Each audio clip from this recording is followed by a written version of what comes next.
So welcome to our second session in this program. And I mentioned last night that there's a national program, I think about 100 different communities. I am going to mute everyone and give you the ability to unmute yourself. There's about 100 communities across the US and Canada that are doing something under the rubric of shine a light on anti-Semitism. And this is the program. Oh, I thought I had. Oh, okay. I put the slides. I'll just remind you that I'm here courtesy of the Jewish Federation of Ventura County. And at the end of the program, I'll show you the program for the rest of the week, but I think most of you are familiar with it. I'll also mention that I am recording all the sessions, and if you've signed up and I have your email address, you all should have received an email last night with a list of all the programs, and you can click on the first one and tonight on either of the first two to see the video, YouTube video. And I'm going to try and put in the link, although I'm having some interesting issues with the link. So the subject tonight is whose fault is anti-Semitism? And are there any, I'll just open the floor briefly. Are there any questions, burning issues that people are concerned about before I get started? And I don't see anybody frantically waving at me or lifting. Sherilyn Schulner. You're muted, Sherilyn. You're muted.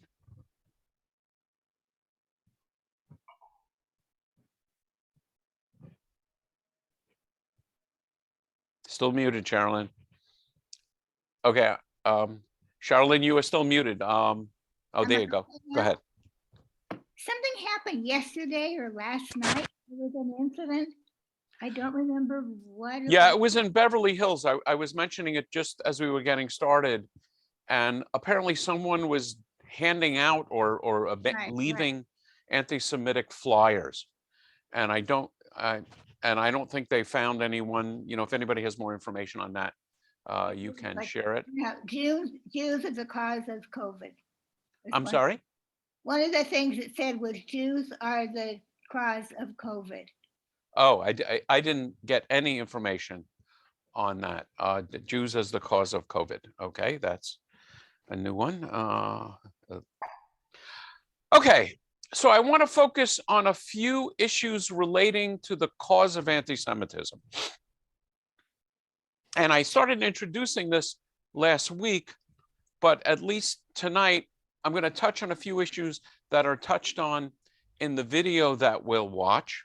And one of the issues that we mentioned last night was Christian anti-Semitism. And, you know, to put it succinctly, Jesus was a Jew who came to preach to the Jewish people. Jesus was Jewish. All the disciples were Jewish. All of the authors of the, I'm just trying to mute everyone. All the authors of the New Testament, with the probable exception of Luke, were Jewish.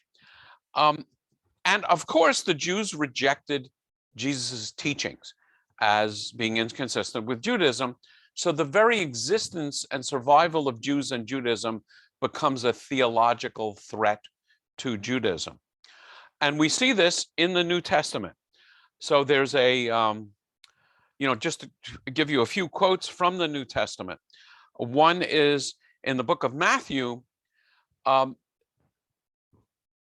book of Matthew depicts the Jews as taking the blame for the death of Jesus, not only upon themselves, namely the Jews standing there then. And this is the scene where Pilate is asking, do you want me to execute Jesus or Barabbas? And the crowd says Jesus, and Pilate literally washes his hands of the issue, and the Jews say, we take his, I'll give you the quote there, then answered all the people and said, his blood be upon our heads and the heads of our children. This is an unlikely thing to have actually happened.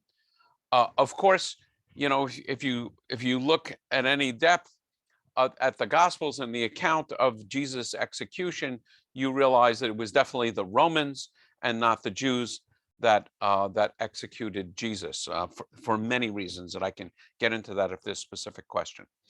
But also Jesus is quoted in the Gospel of John as saying, you are of your father the devil, and your will is to do your father's desire.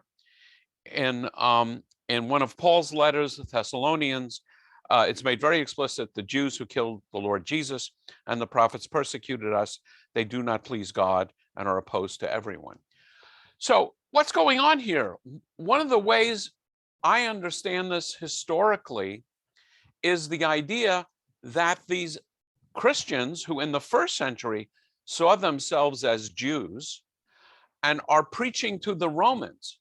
So they've got a difficult political problem. And the political problem is, if you're trying to get the Romans to convert to your religion, you don't begin by saying, oh, by the way, you guys killed God. So somehow they had to deflect the reason for the death of Jesus onto the Jews. And it gets complicated in the Gospels. And again, we can discuss that in discussion. And there are many very knowledgeable Christians in the meeting tonight. But they basically, they deflected to the Jewish leaders at the time. But crucifixion was not a Jewish form of execution. So it's easy to do away with that argument if you study things historically. But it's also important to understand that this is at the basis of 1900 years of Christian anti-Semitism.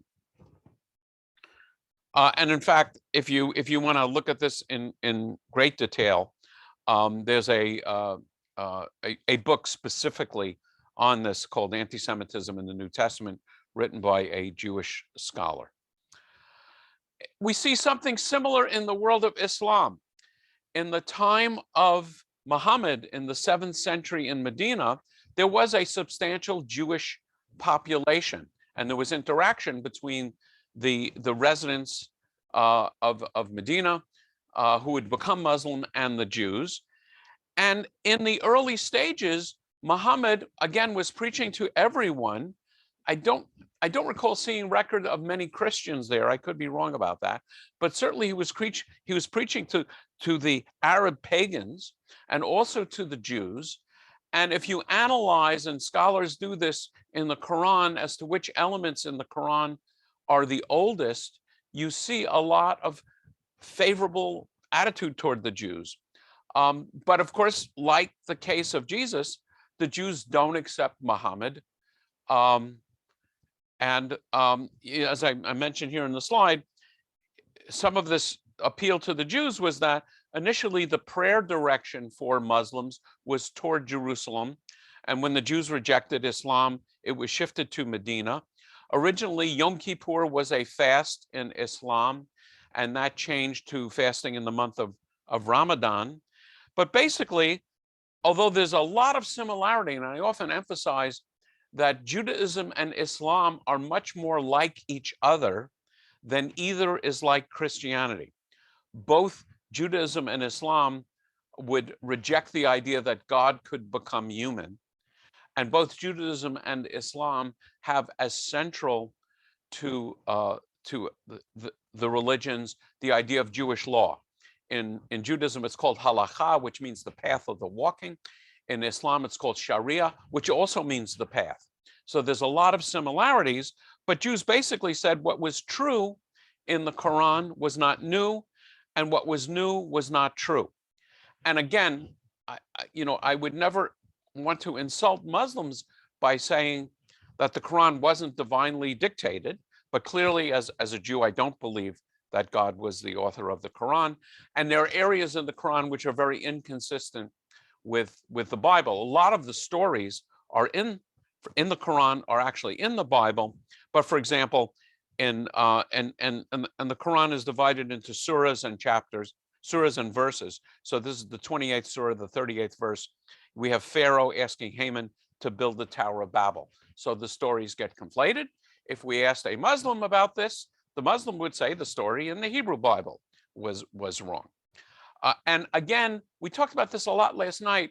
The Jews' rejection of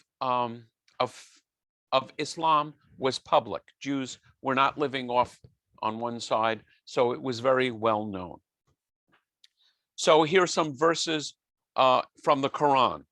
And by the way, the most the most often mentioned person in the Quran is Moses. It's not Muhammad. So just a few verses I'll read. 46:12. Before the Quran, the book of Moses was revealed. The book confirmed it. It is revealed in the Arabic tongue. So that's the supremacy of the Quran. Saying Abraham was neither a Jew nor Christian. He surrendered himself to Allah. The word Islam and Muslim come from the Arabic word for submission.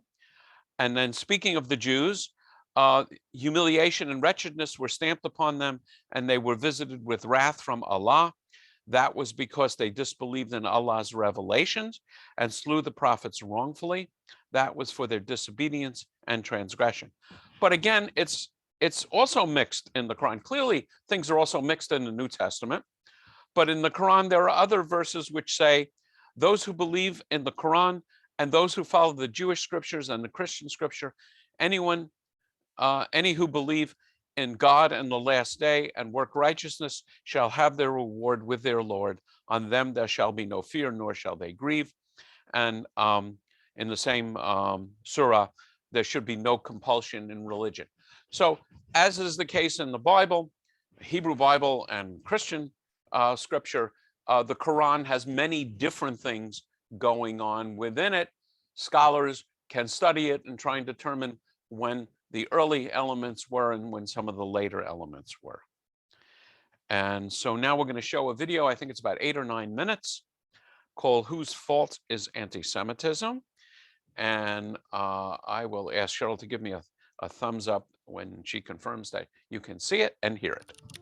Whose fault is anti-Semitism? Thank you. This is probably the most controversial question about anti-Jewish prejudice. Conservatives blame liberals, liberals blame conservatives, Christians blame Muslims, Muslims blame Christians. So who's right? Is there a specific community that drives anti-Semitism? The answer is no. That's because anti-Semitism has always been spread by offenders across the ideological spectrum. What is the worldly religion of the Jew? Huckstering, declared the godfather of communism Karl Marx in 1843. What is his worldly god? Money. Not long after, Marx's contemporary Wilhelm Marr, the right-wing German nationalist who mainstreamed the term anti-Semitism, he was for it, declared that Jews didn't share the same sense of ethics as non-Jews because they preferred to accumulate wealth. Marx and Marr didn't agree on much, but they agreed on those self-serving, money-grubbing Jews. This anti-Semitic agreement didn't just hold among political rivals. For centuries, the Christian church persecuted Europe's Jews as Christ killers and infidels, while Voltaire, the Enlightenment's sharpest critic of the religious establishment, repeatedly assailed Judaism, calling Jews an ignorant, stupid people. These examples are just the tip of the anti-Semitic iceberg. Throughout history, people with entirely opposite worldviews, from Nazi Germany's Adolf Hitler to the Soviet Union's Joseph Stalin, have somehow found a way to agree on one thing: persecuting Jewish people. On the surface, this is pretty confusing, but it makes sense when you understand that anti-Semitism predates our modern categories and stems from something far more fundamental: the human inability to tolerate difference. Jews are the world's oldest minority that has refused to conform to the majority culture. For thousands of years, Jews have persisted in their unique practices and traditions. They were too stubbornly Jewish for religions like Christianity and Islam that sought to convert them. Too religious for atheists and free thinkers like Voltaire. Too closed off and clannish for the internationalist left like the communists of the Soviet Union who put Jews in gulags. And too worldly and widespread for the nationalist right who slurred them as corrupt cosmopolitans undermining the state. As an ever-present minority, Jews have been perpetually scapegoated for the majority's problems, constantly cast as untrustworthy and accused of serving their own interests at the expense of society's. In the biblical book of Esther, the villain Haman tells the king, "There is a certain people dispersed among the peoples, who keep themselves separate. Their customs are different from all other people, and they do not obey the king's laws. It is not in the king's best interest to tolerate them." This 2,000-year-old expression of anti-Semitism could have been written yesterday. Take this recent broadcast by True News, a right-wing Christian news outlet that was accredited by the Trump White House. That's the way the Jews work. They are deceivers. They plot. They lie. They do whatever they have to do to accomplish their political agenda. Now listen to this 2015 interview with Jewish Senator Bernie Sanders by Diane Rehm on NPR, the polar opposite of True News. You'll recognize some familiar themes. Senator, you have dual citizenship with Israel. Well, no, I do not have dual citizenship with Israel. I'm an American. I don't know where that question came from. No, I'm an American citizen, period. Jews sought to escape their minority status by founding their own state, Israel. But now anti-Semites just accuse Jews everywhere, like Sanders, of disloyally working for Israel as part of a global conspiracy to control non-Jewish countries. These insinuations find their way from the internet into everyday interactions. Mr. Cardin looks like a regular white guy, nice guy, whatever, but in actuality, he's a Jewish white guy.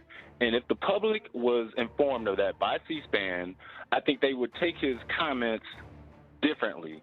Because this guy is Jewish, that means that he is concerned about Israel. Eric, I want to give the congressman a chance to respond to that. I normally am pretty tolerant to people who ask questions, but I'm not to your assumption. I take great offense to that. This country, our loyalty is to America. Our concerns are to America. As they have throughout history, conspiracy theories about Jews undermining society have deadly consequences. In 2018, a white supremacist named Robert Bowers, who claimed Jews were scheming to replace whites with brown immigrants, massacred 11 worshipers in a Pittsburgh synagogue. In the years that followed, another white nationalist attacked a synagogue in California, while black extremists with entirely different worldviews shot up a kosher supermarket in New Jersey and stabbed religious Jews at a Hanukkah gathering in New York. The point here is not that anti-Semitism exists equally in all these communities. It's that no community is immune to anti-Semitism because no community is immune to the instinct to stigmatize difference. Nowhere is this more apparent than Europe, where Jews surveyed from Spain to Sweden report experiencing serious anti-Semitism from all directions. This testimony reflects real-world bigotry.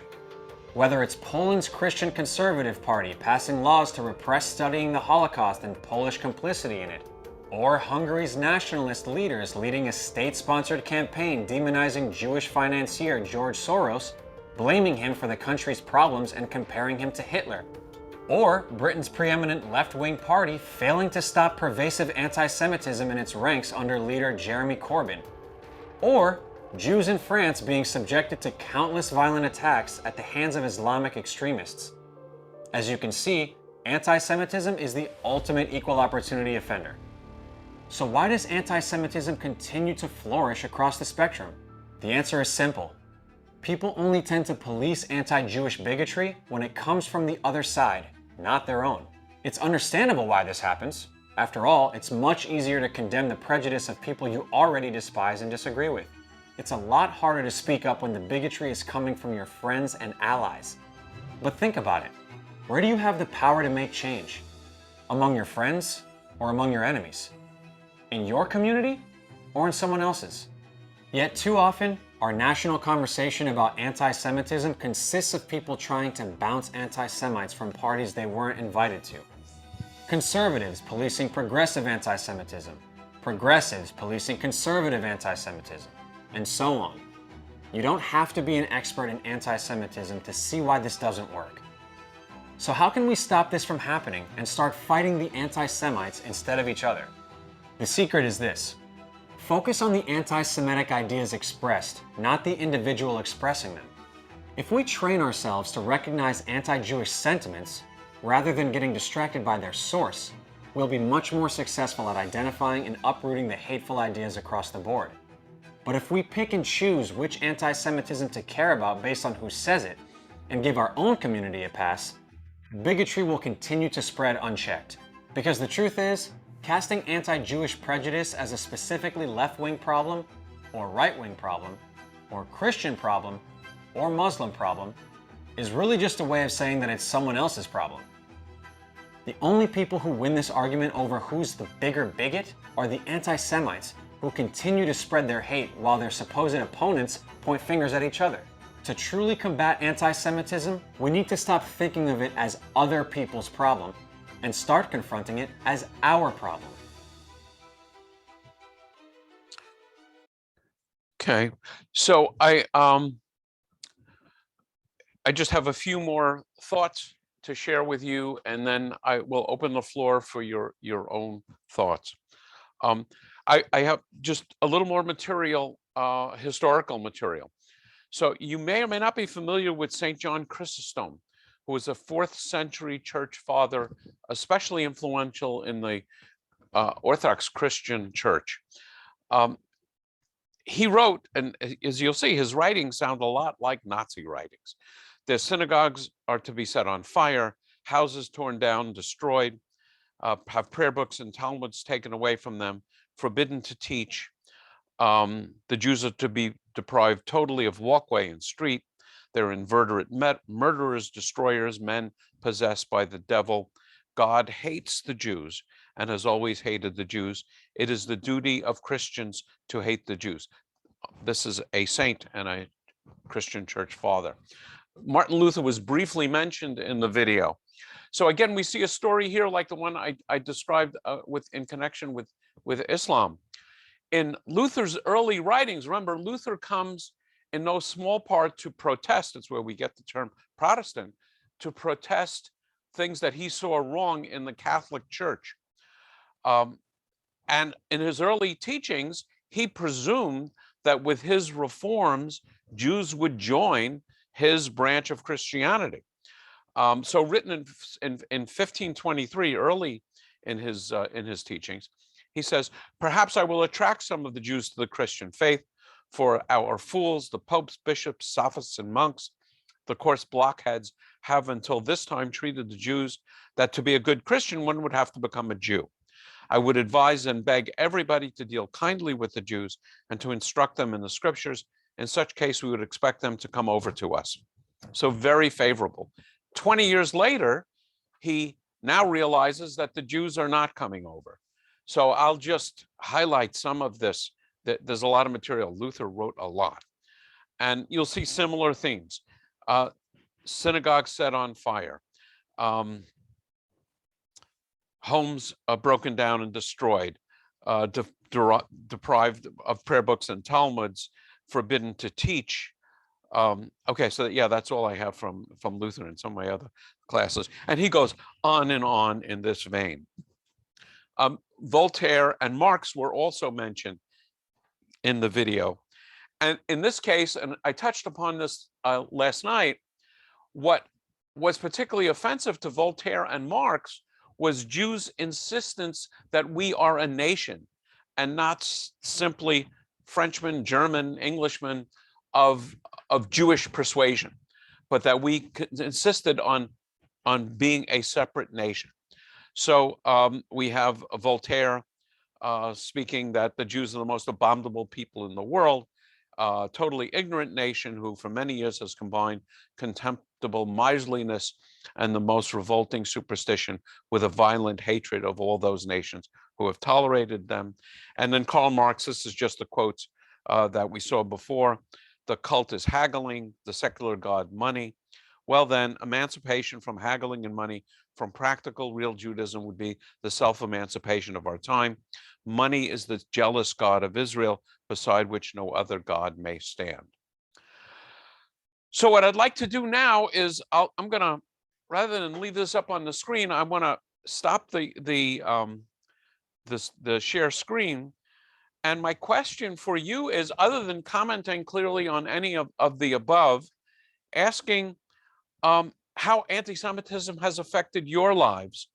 Have you heard friends or associates make anti-Semitic comments, either intentionally or without knowledge? And how have you responded? You know, I was speaking with someone, and I won't mention this person's name because many of you know the person, who told me growing up on Long Island, in a school that was neighboring to a Catholic school, that this person and the person's friends, I'm trying not to use a gendered pronoun, were routinely beat up by other kids. And in this case, they were kids in the Catholic school. So for this person, learning to fight became an important skill, and not backing away became an important skill. I've been in one or two fights. I would say the only actual fist fights I've ever been in have been over anti-Semitism, but they haven't been very many. So I'll now open the floor, and you can either wave at me or raise your hand electronically. And I'm curious. So Deborah Barr, you need to unmute. You need to unmute, Deborah. Can't hear you. Deborah can't hear you. Can't hear you, Deborah. I think I can actually ask to unmute. Can't hear you, Deborah. You need to there you go. Can you hear me now? Yes. Go ahead. Are you able to hear me now? Yes. Okay. Thank you. Thank you so much, Rabbi. Good evening, everyone. My name is Deborah Barr, and I was born and raised in the 1950s and 60s in Orange County, California. And that is where I just forgot his name. A very white supremacist group was at the time, and it's still around under many different names. Mm-hmm. I was raised in a Christian neighborhood. There were hardly any Jews at that time in Orange County, California. And my parents told me that I was not to tell anyone that I was Jewish. So I was raised with that, and I was very confused. Our neighbors were anti-Semitic, and they would say negative things about us. My parents remember they tried to shield us. I'm trying to think of some examples. Mm-hmm. One thing my mother did is she defied everybody, and I was in a dance troupe. So when I was 10, there was a very exclusive club in Newport Beach called the Balboa Bay Club. John Wayne was a member. They excluded Mexicans, Blacks, Jews. So it was time for us to perform there. And my mom said, "You're going to perform and you're going to do a great job. I'm going to take lots of pictures and you're going to remember this." One thing happened when I was in college in Santa Barbara. I met somebody that decided to tell me that Hitler was right. He just read a book, and I did not respond because I have never learned how to respond. Later in my life, a very good friend of mine that was raised by Sicilian Catholic parents was saying, you know, she was Jewed down, mm-hmm. you know, by this person.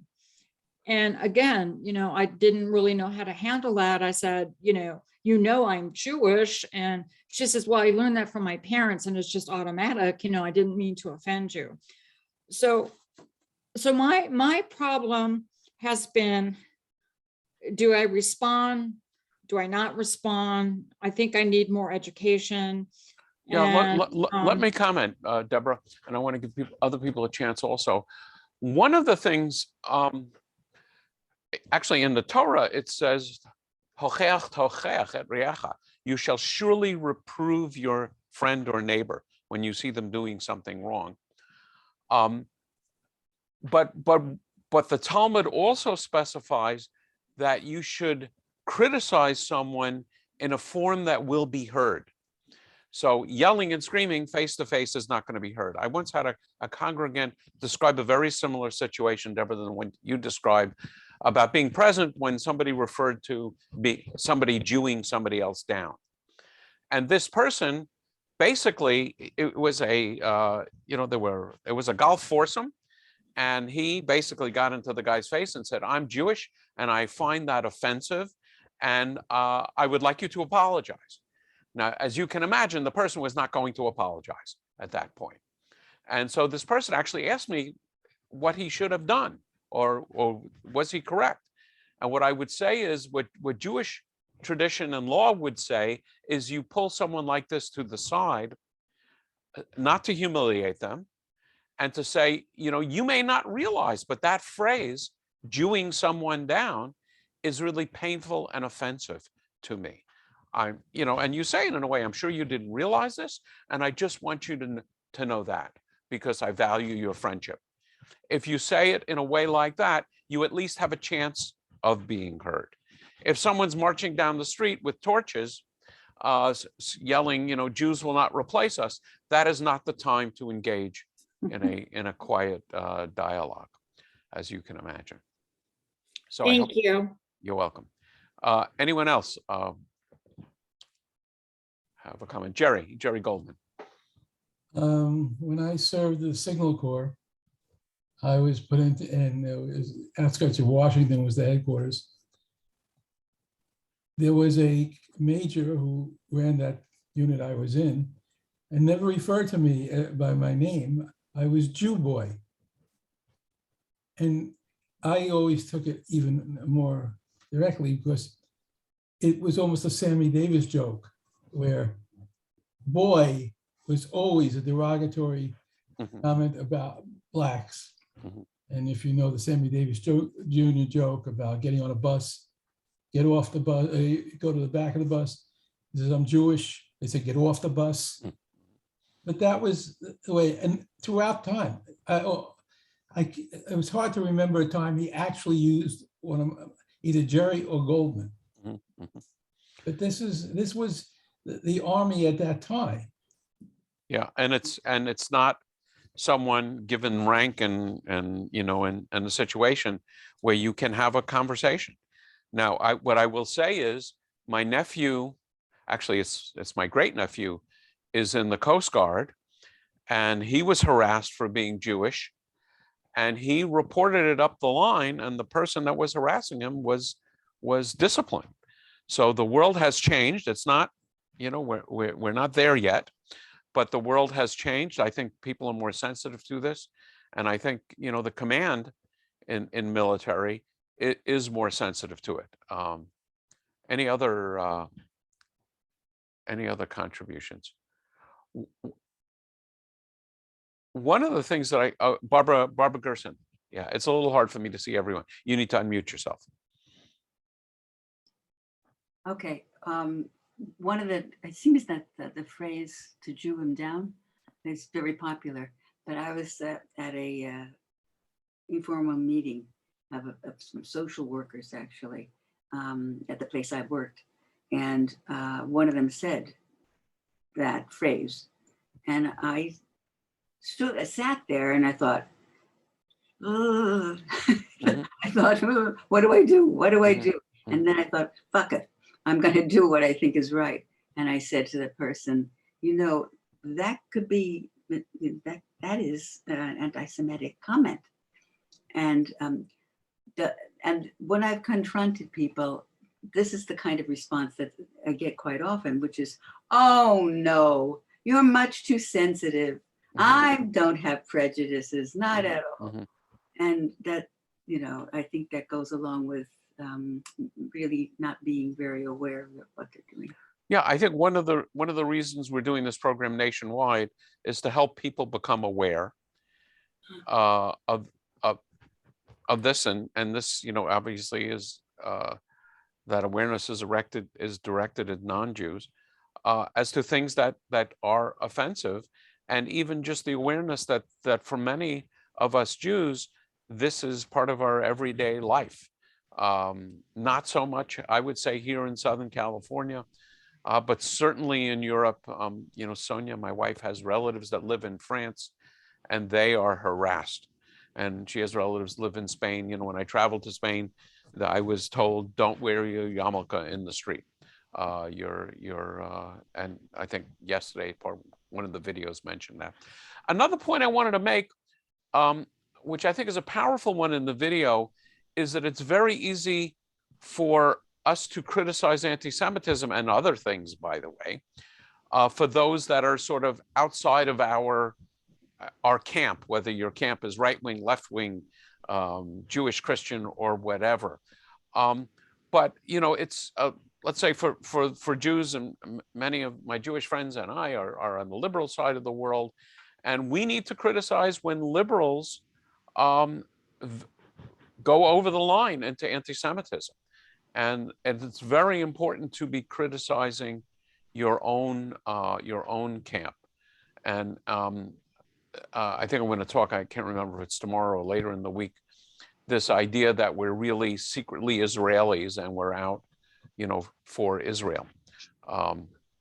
Other comments, other thoughts before Ira Levin. It seems to me that anti-Semitism is on the rise of late. Does everyone agree with that? And I'm wondering why. I mean, I'm of the liberal camp. Mm-hmm. And it just seems to me that the far right has encouraged racism and anti-Semitism. I do understand anti-Semitism can go both ways, but mm-hmm.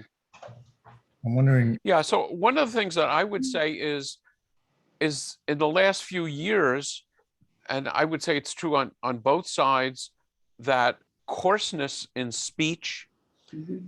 has been more tolerated and more open and sort of reflecting passion, and people are praised as patriotic for acts that are not patriotic, as long as you have a flag or a little American flag pin. Clearly, I'm coming at this also being sensitive to right-wing anti-Semitism, but also left-wing anti-Semitism. I'm going to show a video, I think Wednesday night, about people criticizing Israel and Jews criticizing Jews. So it's from both sides. But I think in general, horrible speech and even actions are being more tolerated these days, and it's a terrible problem. And it's not just anti-Semitism, but theft and rioting, and when does peaceful protest become rioting? And so I do think it's on the rise.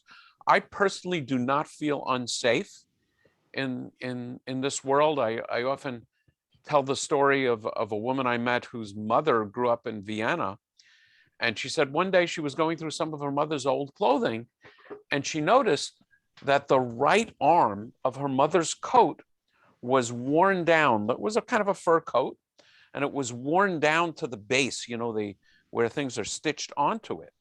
And the left sleeve was absolutely fine. And so she asked her mother, what's going on here? And she said, well, in Vienna, when we walk down the street, if we were approaching other people who we would presume were Christian, we would hug the wall, and we'd walk along the wall and scrape the coat on the wall. Because if we bumped into someone who was a Christian, it could be severely problematic. And I've never felt quite at that level of threat. I think I saw Shlomo's hand up, and you need to unmute. You need to unmute Shlomo. Okay. I'm just wondering, how much of a responsibility do I have as a Jew and as a human to speak up when any group of people are put down or insulted? Can I sidestep because it's not me? Or is when someone's insulted, we're all potentially insulted? Yeah, I'm very glad you raised that, because that ultimately is one of the lessons of all of this, is that it happens not just to the Jews. And as you probably know, Elie Wiesel dedicated his life to raising consciousness and taking actions. And of course, the rabbis, some of whom are my teachers, were very active in the early civil rights movement. Abraham Joshua Heschel, one of the most brilliant theologians of the conservative movement, marched next to Martin Luther King in Selma and in other places. So absolutely, Jews have an obligation to stand up for anyone created in the image of God, which is any human being. Yeah, go ahead. May I add a PS to that? Mm-hmm.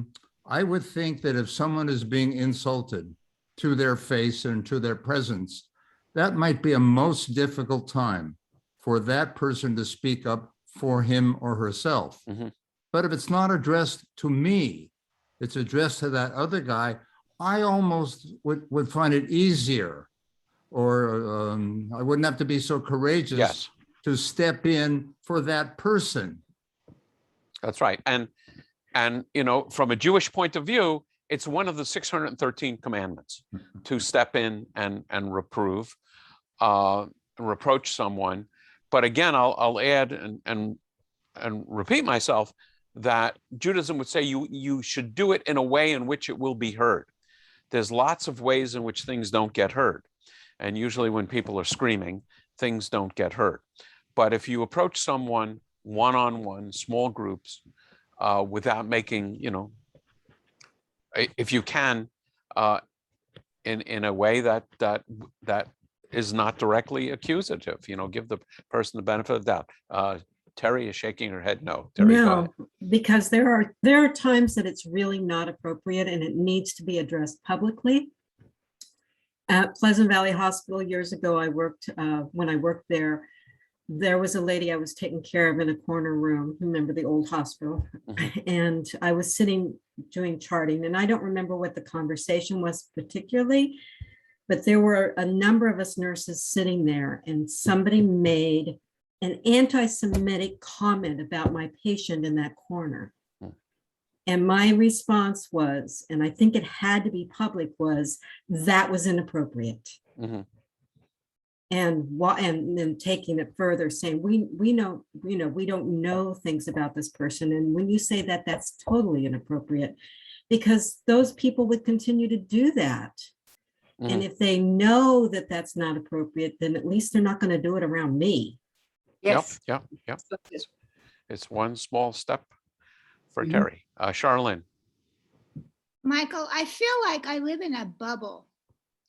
I mean, most of the organization things I go to, they're Jewish. You belong to the temple. You're connected to the Federation. Everything seems to be Jewish. And so in that bubble, I don't get that kind of response from other people. Now, I don't know how many other people feel that way, but this is just the way it is for me.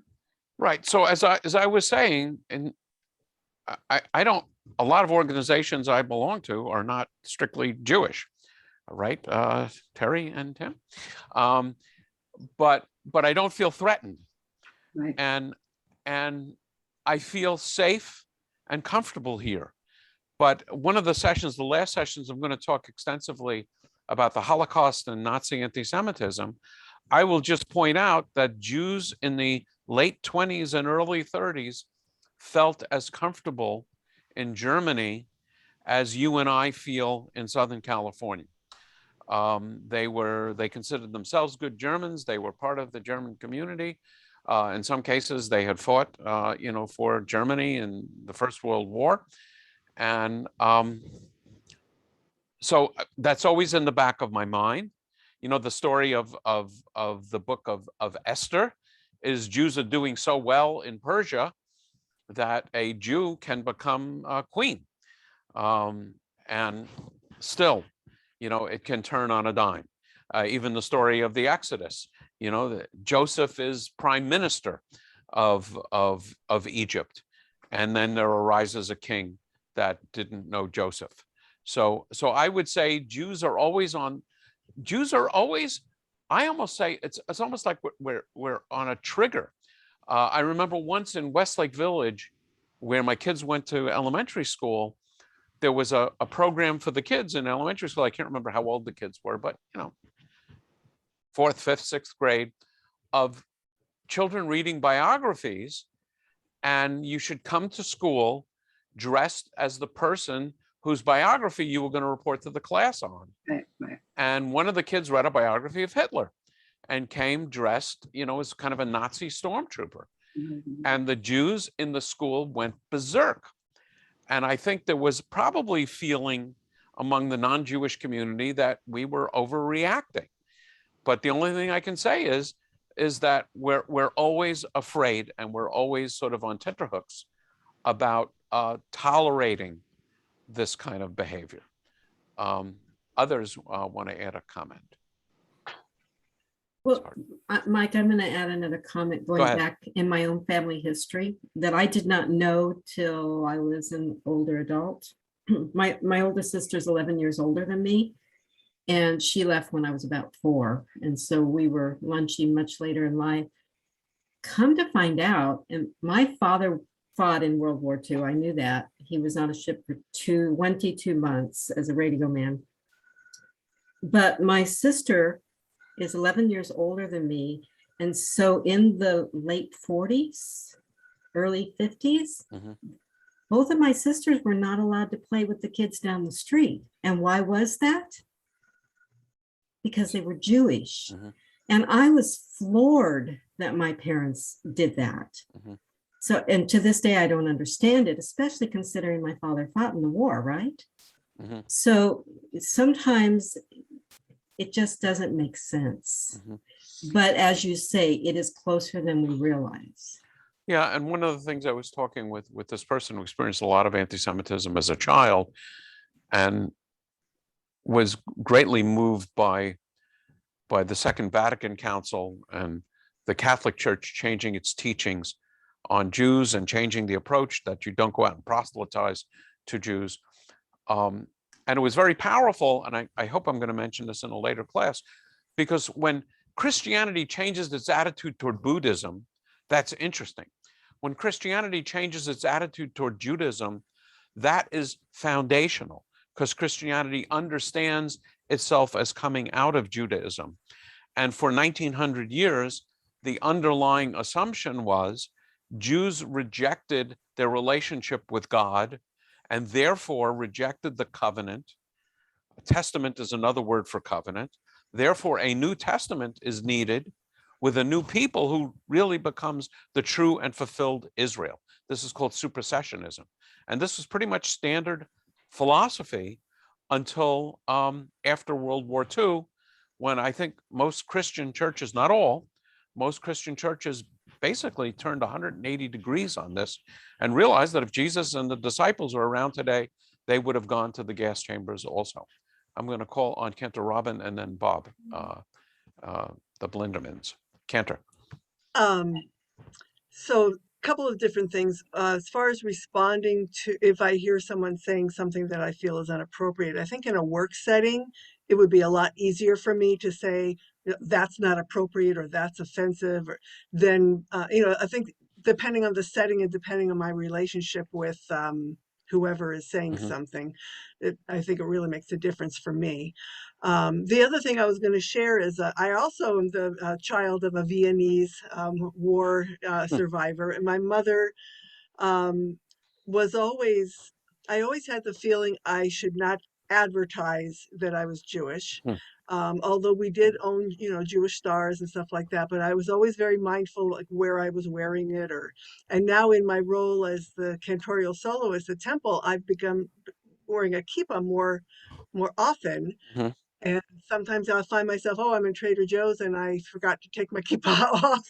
I've been wearing it around town, and it's not entirely comfortable for me. Even here in Ventura, I've never had a, knock on, poo-poo. I haven't had any issues, but it feels to me like I'm doing something very brave to do that. So. Okay, Vern, you need to unmute. Yes. I'll make a comment a little bit about the military. I was a civilian working for the military for 30 years. And over that period of time, there was a distinct change about the team and supporting every member of the team. I thought it was interesting when they finally changed over to accepting gay marriage and gays within the ranks of the military. Within a couple of months, there was celebrations of that extent, and it was like it turned as an order. And the reason I say that is the military, to a large extent, went from an organization who tolerated a lot of things and they no longer do. The second part was a brief story, and I come from a Catholic upbringing and converted to a Protestant denomination. Recently, I was visiting my son's house, and there was a little girl there, and we were having lunch, and I don't know how the conversation turned, but I couldn't resist looking at her and saying, well, you know, Jesus was Jewish. And she looked at me in complete astonishment. And I realized that nobody in her church had ever pointed that out to her today. Interesting. And I think a lot of that becomes a function of education. Now, I know the church that she was a member of, and very nice folks, but very strongly evangelical. And I think they would still argue that they need to proselytize, where I think the mainline Protestant churches have tended to, how shall I say it, view Judaism as our brothers and sisters, and respect them for their contribution to what we call religion. I was once teaching a Bible class at a Lutheran church, Mount Cross Lutheran Church, and these were very young children. It was in the summer. And so I'm kind of introducing the idea of rabbi and so on. So I asked the kids, who in the Bible is Jewish? And I'm hoping one of them was going to say Jesus. And one of them said Moses. And then the sweet little girl floored me, and I was speechless when she said God. And so I had no idea how to respond to that. And then it didn't even, which shows my blinders, she may have been talking about Jesus. I absolutely don't know. I was so speechless that I didn't ask the follow-up question. Blindemans in Texas.